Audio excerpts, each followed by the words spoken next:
Hey fellas, it's that time again for another gaming vlog. So what I'm playing in between my work on the scripts, my big ones this month being the Matrix sequels and Pokemon Secrets of the Jungle. Oh, I'm also trying to get stuff worked out behind the scenes. So anyway, I think I might start with like a sales Hales one, kind of cross pollinate things there. That Pokemon Brilliant Diamond Shining Pearls launch sales have finally been assembled, and they actually have joined Sword and Shield as some of the best selling launches to date. Much like Sword and Shield did a couple years back, these ones have sold a combined 6 million copies across all versions, and both standalone and bundled, actually managing to double all the sales of previous remakes in the series. The most recent ones before this being Omega Ruby and Alpha Sapphire and Let's Go Pikachu and Eevee, which bodes well. Regardless of what kind of change they made, I'm one of those people, one of the 6 million vet that's happy to have any Sinnoh remake at all. Looking for the Legend Arceus, by the way, so let's get it. Keeping things on the Switch, another monster battling game also has come to console fairly recently. Monster Rancher 1 and 2 DX. I mean, I've been kind of subtly talking about this one on mentioning it. It was my response to Kodak. It was one of my favorite Pokemon alternatives on the grounds that it basically took like the metagame aspects of Pokemon and brought them to the main game. And really focusing more on the stats than anything. And I was wondering how they're going to make the lack of a disk drive on the Switch work. And apparently the data bank's actually quite extensive. I mean, a lot of the ones I've tried I can't access currently because of my rank, so to speak. But the ones that worked really did, and the ones actually yielded some of the best results.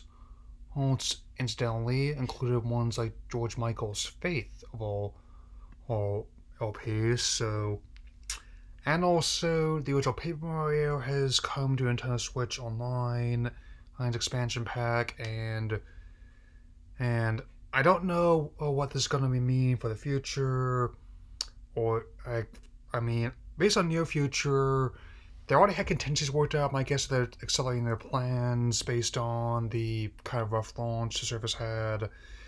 I will say the emulation of Paper Mario is pretty spot on. I also tried the US, European, and Japanese versions to make sure of that. So, depending on when I saw the last video, it's another 5 out of 5 emulation deal. So, there's that. On my PS4, or I have a handful of new games for this month on PS Plus. Still looking forward to Project Spartacus, but for now, how, even with, okay, so Golf Ball Challenger Edition, and even as someone who thinks what I play so far of it is alright, even I have trouble defending the way they approached with the giveaway for both the PS4 and PS5 versions, as well as the publisher's response to the matter. I mean, on a more positive note, Mortal Shell is definitely another one I've been playing, and it's kind of an interesting take on the Soulsborne subgenre where you're a soul that can inhabit these shells of others, and that's why I don't see the difficulty as a deterrent. I didn't change any settings there. I mean, it definitely reminds me of all the older games in the sense there's a lot of trial and error, major emphasis on the error, where we're trying to figure out what works and what doesn't for each approach. So definitely would recommend Mortal Shell more than what Golf Ball right now. Another one I'd recommend out of the ones I'm giving for free this month is, especially if you have PS Plus, is Lego DC Supervillains. I thought that game looked interesting as someone who enjoyed previous Lego games. I definitely was interested in checking this one out, and of course, it was another fun experience. I mean, that's surprisingly challenging as well. I mean, where, of course, has much respect for both the toys as well as like the DC brand as a whole. even also not being afraid to poke fun at the more absurd elements of the source material. I mean, and of course, on top of bigger her names in the Rogues Gallery like the Joker and Lex Luthor. I'm very glad they brought back Mark Hamill and Clancy Brown to voice him again, like they did in those cartoons I used to watch and more game videos about.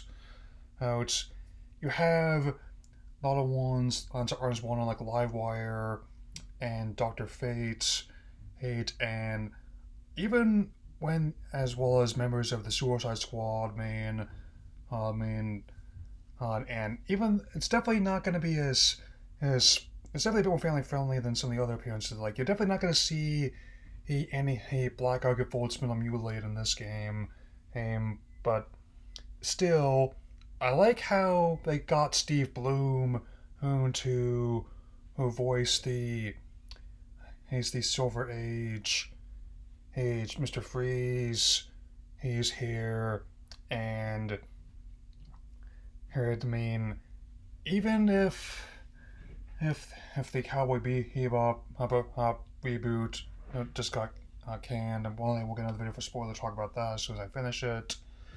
It's still worthwhile hearing his voice among many in this game. Like how looking forward to playing more with it, and just to find out how all the other ones that might clash with the Elseworld Justice Syndicates, so to speak.